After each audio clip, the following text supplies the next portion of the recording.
ఎప్పటిదాకా సీరియల్స్లో ఉన్నవాడిని సడన్గా సినిమాల్లోకి తీసుకెళ్ళిపోయాను. అంటే టీవీల్లో వర్క్ చేసిన వాళ్ళకి అప్పుడు దాకా పెద్ద సక్సెస్ఫుల్గా సినిమాల్లో ఉన్నవాళ్ళు ఎవరు లేరు. చేస్తున్నారు, ఏదో చేస్తున్నారేమో కానీ సక్సెస్ఫుల్గా లీడ్ చేసిన వాళ్ళు లేరు. నేను ఆల్ ఆఫ్ ఎ సడన్గా సినిమాకి బికాజ్ ఆఫ్ దాట్ మూవీ నేను వెరీ సక్సెస్ఫుల్గా మళ్ళీ సినిమాల్లో వేషాలు, సినిమా ఆర్టిస్ట్గా పేరు. ఇంకా తర్వాత నేను ఎప్పుడు I didn't go back to serials again. దాంట్లో తారక్ గారిని మీరు ర్యాగింగ్ చేస్తూ జరిగిన సన్నివేశాలు అండి ఎమోషనల్గా లైక్ చాలా బాగుంటుంది అది to see on the stage. Because అప్పటి వరకు కూడా అలాంటి ఒక మూవీ అలాంటిది స్టూడెంట్ బ్యాక్గ్రౌండ్లో అది రాలేదు కాబట్టి ఇట్ హిట్ ద మార్క్ అంటారు. సో ఆ టైంలో మీ ఇద్దరి అంటే సినిమాలో ర్యాగింగ్గా క్యారెక్టర్ కనిపించినా యూ బికమ్ బెస్ట్ ఫ్రెండ్స్. నేను సినిమాలో ర్యాగింగ్ చేసేవాడిని, బయట అతను మమ్మల్ని ర్యాగింగ్ చేసేవాడు. Okay okay. అంటే మహా అలరోడు. సో అలా ఫస్ట్ నన్ను ర్యాగ్ చేసాడు. ఇప్పుడు నేను సినిమాలో ఏంటి ఏం చేస్తున్నా, పుస్తకంలో ఆహా వెరీ గుడ్ వెరీ గుడ్ నువ్వు ఆ సినిమా పత్రిక చదువుకో అని చెప్పింది ఆ సీక్వెన్స్ నాది. ఆ సీక్వెన్స్కే నన్ను అలా చూసి కళ్ళజోడు పెట్టుకున్నా. ఏంటి అవసరమా అన్నాడు. ఇతను నన్ను అడగడమా, రాజీవ్ కనకాలని? అవును అవసరమనే పెట్టుకున్నా అని నేను. సో అలా స్టార్ట్ అయింది మా ఫ్రెండ్షిప్, చిన్న టస్సులతోటి. ఆ రోజే చెప్పేశాను జక్కనకి, తేడా కొట్టేలాగుంది. 2 సీన్లు చేసాం ఆ రోజు, ఏదో తేడా కొట్టేలాగుంది అంటే. ఇప్పుడు రేపు పొద్దున ఇదే మాట అన్నాడు అనుకోండి, నాకు అస్సలు తట్టుకోలేను. నేను వెంటనే కౌంటర్ ఇచ్చేస్తాను. ఏదైనా అయ్యిందనుకో ప్రాబ్లం నాకే. ఎందుకంటే నందమూరి తారక రామారావు గారి మనవడు, పైగా హరికృష్ణ గారి అబ్బాయి. చుట్టేమో చూస్తే అందరూ జమ్మా జట్టిలాగా తిరుగుతున్నారు. ఏదో ఒకటి అన్నారంటే నన్ను ఏదో ఒకటి చేస్తారు. వద్దు జాకన్నా నేను వెళ్ళిపోతాను. ఉరికావా అతను ఏదో సరదాగా అంటే, సరదానా? సరదా ఏంటి? నా క్యారెక్టర్ గురించి నేను ఆలోచించి పక్కనోడి దగ్గర నేను అడిగేదో తీసుకొని చేస్తుంటే అతను అనడం ఏంటి? సర్లే అన్నిటికీ సెన్సిటివ్గా ఫీల్ అవ్వకొని అంటే సర్లే అని. రెండో రోజు రాజీవ్ గారు అనుకుంటూ వచ్చాడు. వెరీ గుడ్ వెరీ గుడ్ ఫోన్లే రాజీవ్ గారు అంటున్నాడు. సర్లే అండి. మూడో రోజు మళ్ళీ చాలా ఇదిగా కొంచెం కాదు కొంచెం ర్యాగ్ మళ్ళీ. సరే ఇంకా 3వ రోజు అయిపోయింది. 3 రోజుల తర్వాత ఇంకేం చేయలేము, కంటిన్యూ అవ్వాల్సింది. సర్లే అనుకుంటూ అలా కంటిన్యూ అవుతున్నా. ఆ తర్వాత అందరికీ తెలిసిందే, చెప్పిందే. నరికేస్తా అనే సీక్వెన్స్లో నేనేదో అక్కడో దూరంలో ఉన్నా, రే రాజాగా పైకి రానా, నన్నా రానా, మరి ఫ్రెండ్ అంటే కానీ కరెక్టే, కానీ నన్ను రా అన్నాడు అందరిలో. అవును మరి ఫ్రెండ్ అంటే అనరా ఏంటి అన్నాడు. మా దొరికేసాను. సర్లే అని ఇంకేమంటాం. అప్పటి నుంచి అది కాకుండా not because of that, because we travelled, we shared certain personal things కాబట్టి we have become very good friends. The age factor also is like most of the దగ్గర, చాలా దగ్గరేంటి. భూమికి ఆకాశానికి తేడా ఎంత ఉందో అంత ఉంది. I'm 9 years elder than him. But you just like, I think he liked the vibe. Yeah. అది కనెక్ట్ అవుతుంది. ఎందుకంటే ఫ్రెండ్షిప్లో ఏజ్ ఫ్యాక్టర్ని పక్కన పెట్టేస్తే దట్ వైబ్ అనేది ఎక్కడ మ్యాచ్ అవుతుందో అదే లైఫ్ లాంగ్ ఉంటుంది అంటాను. సో అలా we met and it's going on still. Okay. So ఫ్యూచర్లో మేము చూడొచ్చా తారక్ గారితో ఒక సినిమా? తెలీదు, వస్తే ఆపర్చునిటీ వస్తే చేద్దాం. అంతవరకు చెప్పలేం కదా. ఏదైనా ఒక మంచి character because of some dates కానివ్వండి, బికాస్ ఒక టైంలో was like very busy, every మూవీలో మేము మిమ్మల్ని ఆల్మోస్ట్ చూసేవాళ్ళం విత్ స్పెసిఫిక్ డిఫరెంట్ ఒక షేడ్ ఉన్న క్యారెక్టర్ కానివ్వండి. అలా చూస్తున్నప్పుడు ఏదైనా ఒక క్యారెక్టర్ మిస్ అయింది, ఆ తర్వాత ఇది చేయలేకపోయాను, ఇది ఎవరొకరు చేసినప్పుడు చూసినప్పుడు ఇది బాగుంది, మిస్ అయింది అనిపించింది, ఏదైనా అనిపించిందా? అలా ఏమి అనిపించలేదు. ఇప్పుడు నాకు వచ్చింది నేను చేయాలి.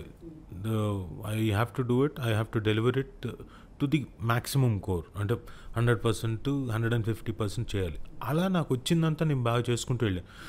యా సర్టన్ టైమ్స్ కొన్ని మిస్ అయ్యాను, బట్ నో రిగ్రెట్స్. అక్కడ మిస్ అయింది ఇంకా దీని మీద ఎక్కువ కాన్సన్ట్రేట్ చేసి ఇంకా కసి మీద లెట్ మీ ప్రూవ్ ఇట్ ఇంకా అని చెప్పేసి అలా చేసేవాడిని. పోనీ ఏదైనా ఎవరైనా చేసిన క్యారెక్టర్ని ఇదైతే నేను ఇంకా బాగా చేసి ఉండొచ్చేమో అనిపించింది, ఒకటి చెప్పండి మాకోసం. ఒకటి కాదు, there are number of recent సినిమాల్లో ఈ క్యారెక్టర్ ఇది నేను చేసుంటే బాగుండేది, పోనీ ఇది చాలా బాగా చేశారు అనిపించింది ఎవరొకళ్ళు, ఎవరైనా సరే ఈ మధ్య చూసిన సినిమాల్లో, రిలీజ్ అయిన సినిమాల్లో ఏదైనా క్యారెక్టర్ మీకు బాగా నచ్చినది ఎవరిదైనా? నేను ఇదైతే నేను బాగా చేసేవాడిని నేను అనుకోను, వాళ్ళు డెఫినెట్గా బాగా చేశారు. నాకు వస్తే బాగా చేసుకునేవాడిని అనే ఒక ఆలోచన రావచ్చేమో, నాకు అరే బాగుండేదేమో నేనేం చేస్తే అని. డెఫినెట్గా మిగతా వాళ్ళు చాలామంది చాలా రకాలుగా చాలా బాగా చేశారు. You have to accept that. ఇప్పుడు మీరు చూస్తే కాంతారా చూశాను నేను లేటెస్ట్, చాప్టర్ 1.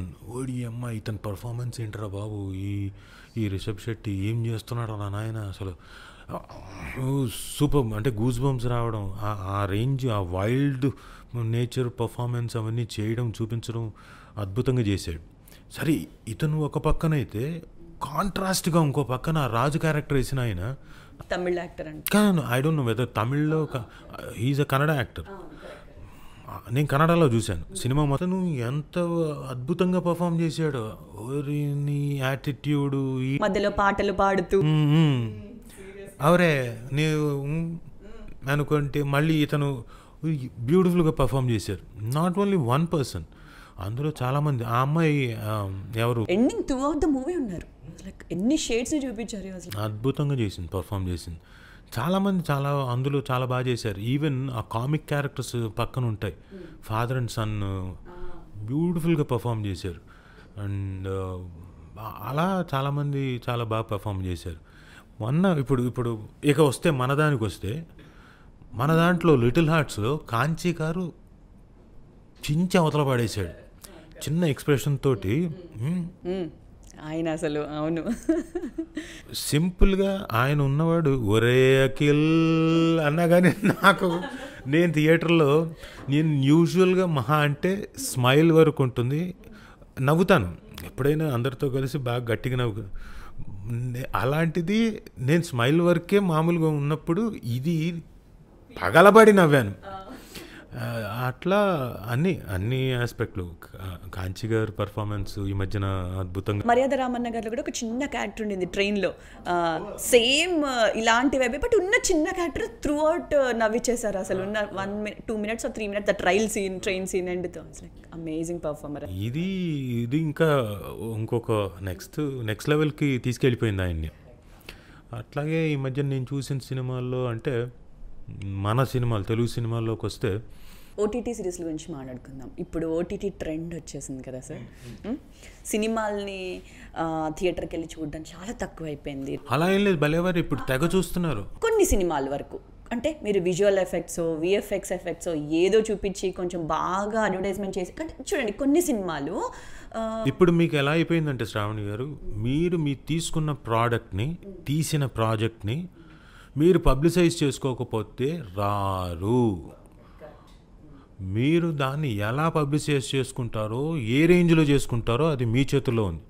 పెద్ద స్టార్కి అంటారా ఆ రేంజ్లో చేయాల్సిన అవసరం లేదు, అందరూ చేస్తారు, ఎందుకంటే అది వస్తుందని అందరికీ తెలిసిపోతుంది. కానీ వాళ్ళు కూడా పెద్ద రేంజ్లో చేస్తున్నారు, ఎందుకంటే తెలియాలి. మీరు దానికి ఎగ్జాంపుల్ చెప్పాలంటే వెంకటేష్ గారు ఆయన సంక్రాంతికి వస్తున్నాం సినిమాకి, ఏ రేంజ్లో మామూలుగా ఆయన కొంచెం షై పర్సన్, అన్నిటికీ అక్కడ ఇబ్బందులు పడతారు. అలాంటిది నిజామాబాద్ వెళ్ళాడు ఏదో ఫంక్షన్కి, స్టేజ్ దీనికి, ఇంకో చోటికి వెళ్ళారు, ఇంకో దానికి వెళ్ళారు, ఇంకొకటి ఏదో చిన్న ప్రోగ్రామ్ ఏదో ఉంది టెలివిజన్లో ఉంటుంది దానికి వెళ్ళాడు, ఇంకో దానికి. పబ్లిసిటీ చాలా ఇంపార్టెంట్ అని ఇప్పుడు అందరూ హీరోలు అందరూ గ్రహించారు, చాలా చాలా ఇంపార్టెంట్. సో మీరు ఎలా పబ్లిసైజ్ చేసుకుంటారో అనేది దాని మీద ఉంది. మా దానికి లిటిల్ హార్ట్స్కి విపరీతంగా పబ్లిసైజ్ చేశారు, చెప్పాను కదా. సో ఈటీవీ వాళ్ళ బ్యాకప్ ఉంది, కాకుండా బన్నీవాస్ గారు, వంశీ గారు అద్భుతంగా, పైగా వీళ్ళెక్కడ మౌలి ఏమో తనకి ఆల్రెడీ ఇన్ఫ్లుయెన్సర్ కాబట్టి ఆ సర్కిల్ని అంతా బ్రహ్మాండంగా వాడారు, వాళ్ళందరూ సపోర్ట్ చేశారు. Correct. Media support, social media especial Instagram, Facebook, Twitter లాంటి వాటిలో కూడా దే డిడ్ అవేర్నెస్.